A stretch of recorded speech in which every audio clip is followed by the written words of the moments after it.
Oh, what's up, Trios Tribes? Risu here, still on the road, but we did have another weekend with another regional, and news doesn't stop, even if I'm not at in the same regional state that I tend to reside in. Anyway, so CoreTCG had their regional this weekend on Saturday, hosted by DigiPanda, and we actually got to get our boy Kavinsky TCG to co-host with Panda this weekend since I'm away. But it was cool. It was cool to actually get to spread out the commentary love, get somebody new who hasn't gotten to do it yet, and he did great. So check him out, check his channel out. Everything's gonna be in the VODs when everything goes up and live for everybody. So check him out. Digipanda's great too, and we'll go into the results now. Dan Vang took it with Numemon. EggmanEvents.com. All the lists are there. It's linked everywhere. I promise. Dan Van takes it with Numemon, which was an actually pretty interesting list. The spoilers will be it's actually the purple base that we saw do really well at the previous regionals that happened. I think it was Latin America, or was it the EU one? It was one of, or the Spain one, I should say.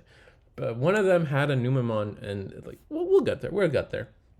Anyway, the format's still being as diverse as always. A little more solved. I feel like it's clearly becoming, or at least in NA. A lot of people see NA as the as the focal point of like what NA does will permeate to the rest of the world. But that might be hyping up the home turf advantage a little too much for no reason. But anyway, clearly Numemon took over by the pie chart. 5 whole Numemon, 3 Devas, 3 Miragegaogomons, 2 Yellow Vaccine, 1 Mega Bunny, 1 Beelzemon X, and 1 Red Hybrid. So yeah, still I think 1, 2, 3. Or we got 7 decks out of the top 16. So not as diverse as we have been, but still, I mean, 7 decks with a predominance of 3 different. I think it's okay, and every deck is different. Every color is represented for the most part. Oh, rest in peace, black. Never mind.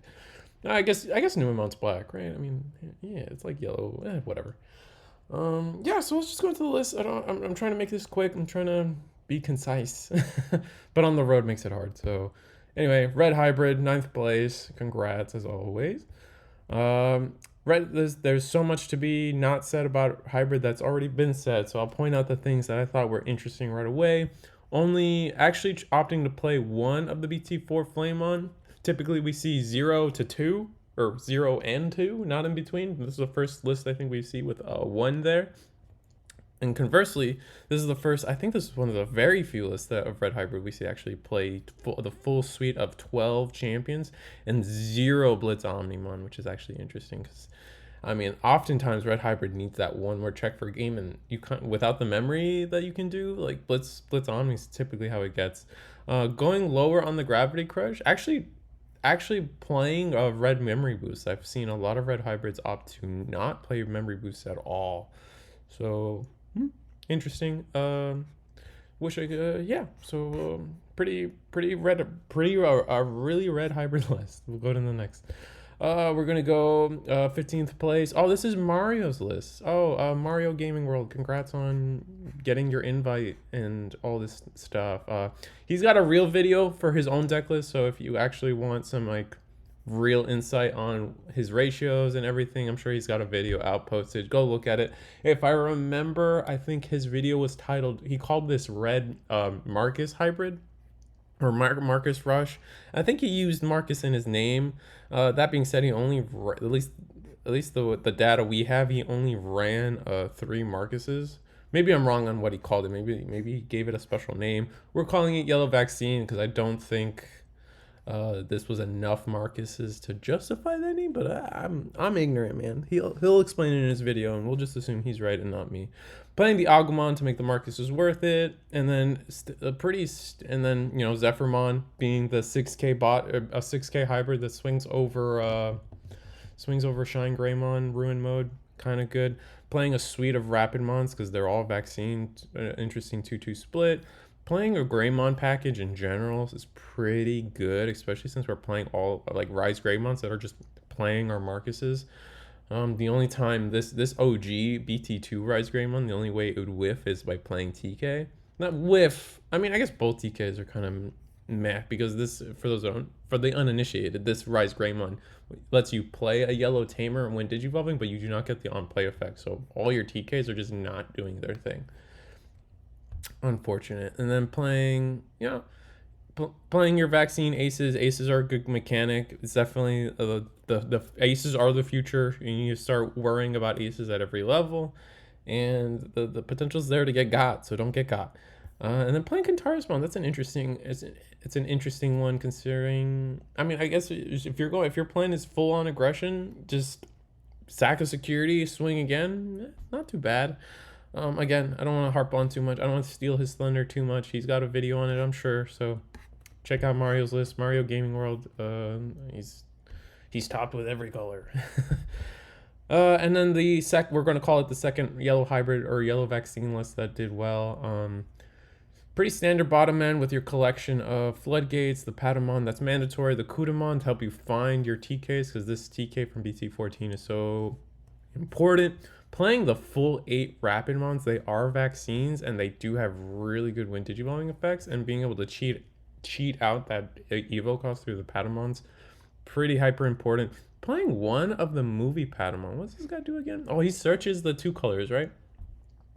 On play, search your security. You may add 1 yellow card or black card. Oh, no, with 2 or more colors among them to your hand. Yeah.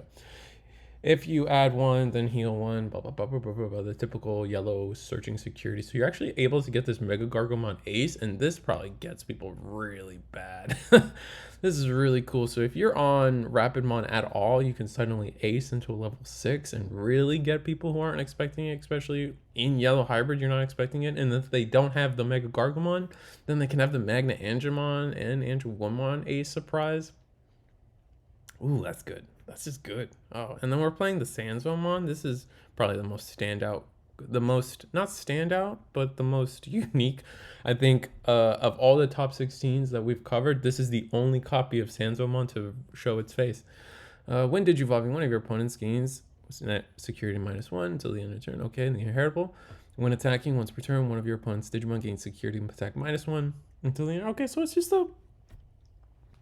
a stall card. Not bad, especially if you go into Seraphimon, keep turn.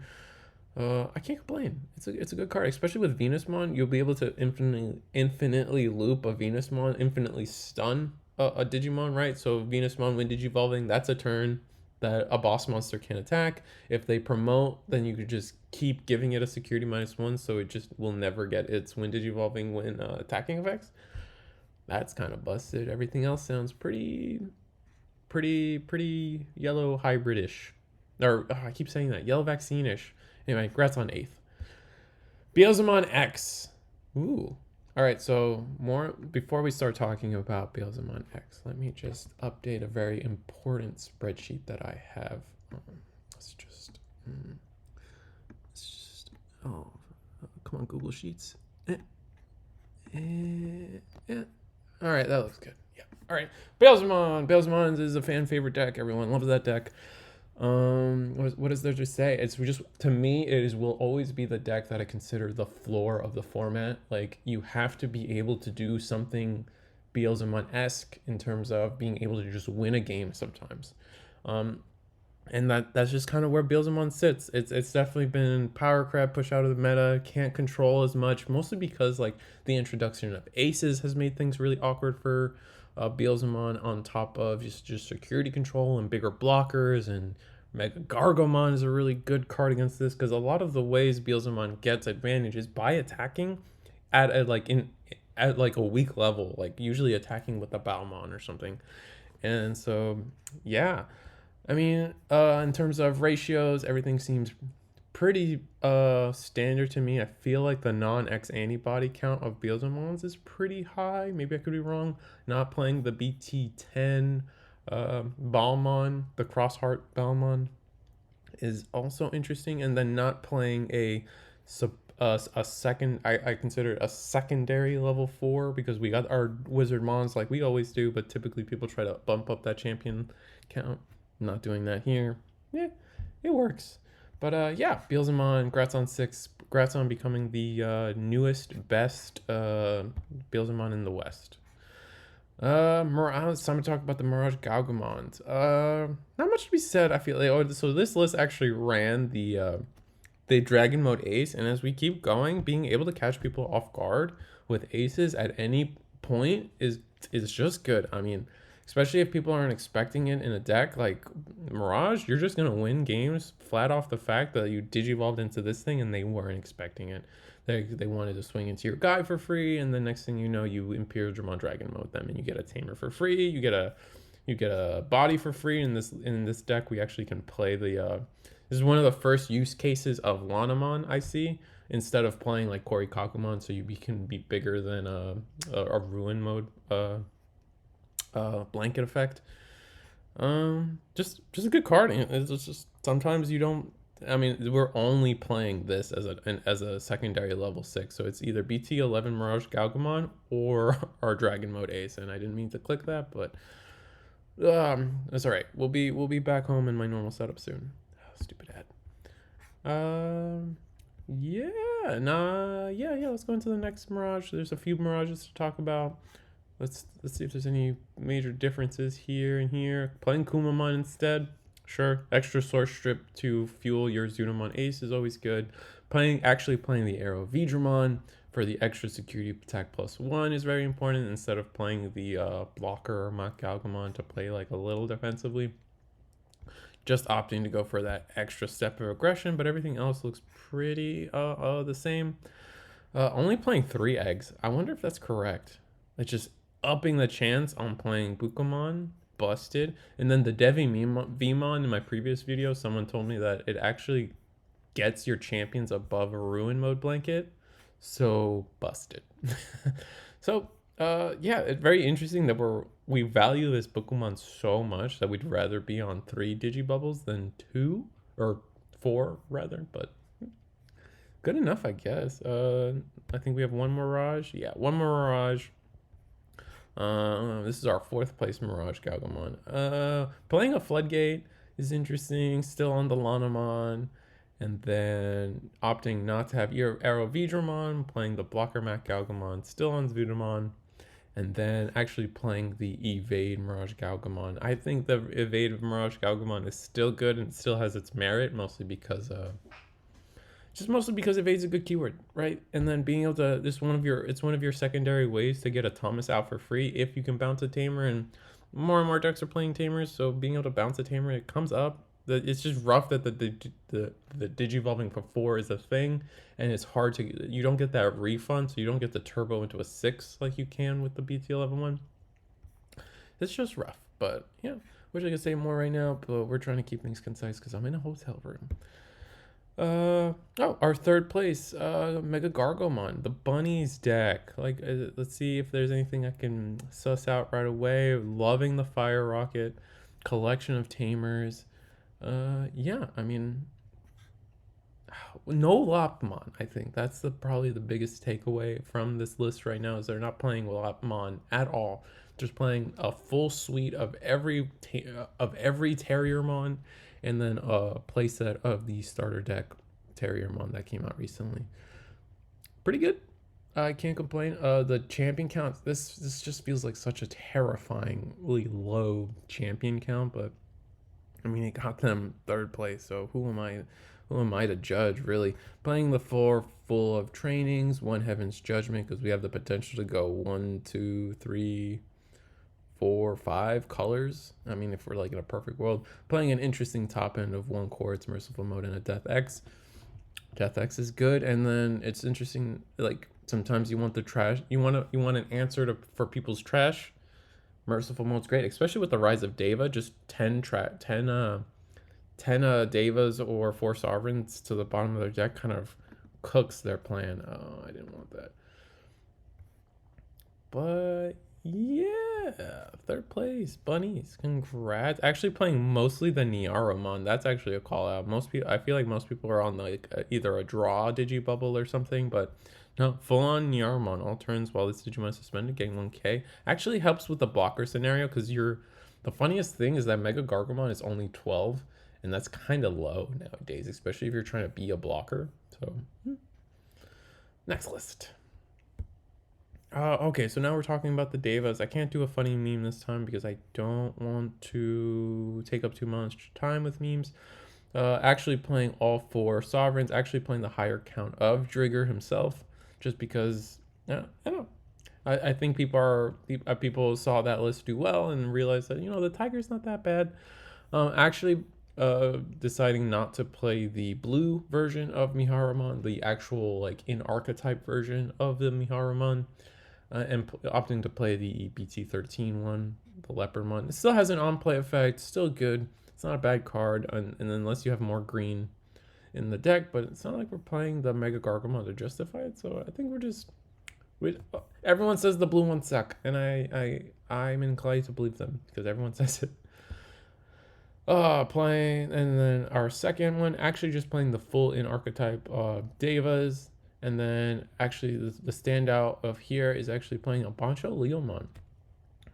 Like, all right, so let's go over it. What can we get out of it? On play, when Digivolving, suspend one of your opponent's Digimon all turns. Once per turn, when a Digimon becomes suspended, you may have one of your opponent's Digimon gain -4 DP and gain security -1. That's just a good stall card. And sometimes you can just Digivolve one of these Devas in the back or something. I would love for Mr. Anthony to tell me in the comments like you tell me why Bancho was really good for you. I can kind of see it, but I don't want to go over it or trying to make it up as I go. I'd rather you just tell the world, man. If you made a video, just tell people in the comments to go look at your video. I don't actually memorize if everyone's a YouTuber or not.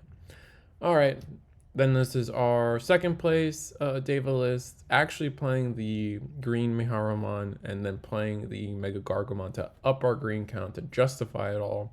Makes sense. Gotta love it. Actually playing a lot of Heaven's Judgment, 3 Heaven's Judgment. That's a higher count than most people are playing at all, even. Interesting. So very much valuing the effectiveness of Heaven's Judgment, and which Miharamon also facilitates like the green condition for it. So makes sense. Congrats on second place. I mean, I'm sure you guys can pick out the numbers. Everything's gonna be on event. Oh, actually not playing any of the Tiger. What's wrong with you? What's your problem, man? The Tiger's cool. I'm being lame. And we'll go into our Numemons. Our 14th place Numemon. Everyone's playing this exact list of Monzemons, playing a 4-4 split of Satsuki versus Digipolice Numemon. And then after that, pretty standard. Actually playing the Agumon, but not playing the Agumon X to go with it. Typical black package. We're playing the Floodgates plus Ukamon. Playing our collection of top end. 1 Quanta, 1 Shine Ruin mode, which I think is very underrated in Numemon. I think people are waking up to it. I think you could still fit in a Death X, but that's just me playing 1 Protoform because it's actually a really good card. And once you see 1, it just kind of loops into your hand infinitely. So kind of busted. This is black base. Next one. Oh, all right. So playing the Digimon Emperor. Oh, this is our 13th place list. Actually playing the Digimon Emperor versus a Rui or something somewhere else. Like, yeah, we're cutting Numemon, Digipolice, and Satsuki to fit some extra stuff, playing the exact same level 5s, upping this like a yellow black guy, still on the Floodgates, just different orders. No Agumon X to combo with this Agumon, but that's fine. Actually playing Shadow Seraphimon versus the Quantumon, interesting choice. And then playing Merciful mode on top of all of that, and still playing with Protoform. So I think people are waking up to how good Protoform is. Still black base. That's notable because all these I think all these Numemons, other than the champion, actually none of them broke into the top 8. One more Numemon. This is our 12th place one. Actually playing the Security Dorumon, which I really like. If you're not going to play a Floodgate, this is probably the next best rookie to play in the deck, just because it's a free draw. And then the effect's really good. You get to look at the top and play any of your Numemon, which is kind of busted. Actually, you're mixing it up with the Monzemon, so I can't just say that everyone's playing the same level 5, so that's a little rude, kind of ruining my consistency there. So that's kind of selfish of you, but whatever, man. Playing a 4-2 split of the Numemon versus Satsuki, which is very interesting. I wonder what that's something I wish I want a Numemon player to explain to me, is like what is your logic when you're deciding on your Digipolice Nume Satsuki ratios? Like, do you just not value the rush, or you really value the rush? I don't know. Or the memory team, the memory it gives you is also busted, plus the jamming, plus the reboot. Is just all of it's good. Actually playing the Shinmanzemon instead of Quantumon is interesting. No Venusmon at all for a top end, so just maxing out on Platinum Numemons, and then playing Merciful Mode, Ruin Mode, and 3 Rui. No Digimon Emperor to go with it. Still black base. Congrats on 12. Okay, now one more black base, but actually playing Cool Boy. Cool Boy actually partners well with the Agumon X that we're actually playing, and with the Agumon from the starter deck. Just great cards, just great synergy all around for the deck. I like it, but I can see why people don't want to play it. And then beyond that, actually playing Quartzmon instead of Ruin Mode, playing Merciful Mode because dealing with people's trashes. I imagine in the mirror mode. Imagine in the mirror mode, it's actually pretty good too. Actually cutting down on Venusmon. I feel like most people are on 2 if you're on it at all, and then only 3 Platinum Nume. Actually playing the correct ratios, Mr. 12 plate. I'm joking. Breathe. Yeah, after that, pretty normal Numemon. Let's go to our first place list. Dan Vang, GFG, super popular guy on everybody's lips all the time. The people can't get him out. Playing Gabumon. It's just funny to me that black base was the best one, air quotes, most successful one, right? And a lot of that I felt like was due to the memory gain that you can kind of cheat out with the Agumon and getting value there. And so to be able to flip that and just be like, well, Gabumon's purple and we're going to do that too because we have the same floodgate that you do, except Gazimon is technically better than Chumon. Yeah, because Chumon's a 1K, so Gazimon's technically just straight up better than Chumon. That's funny. Very funny to me.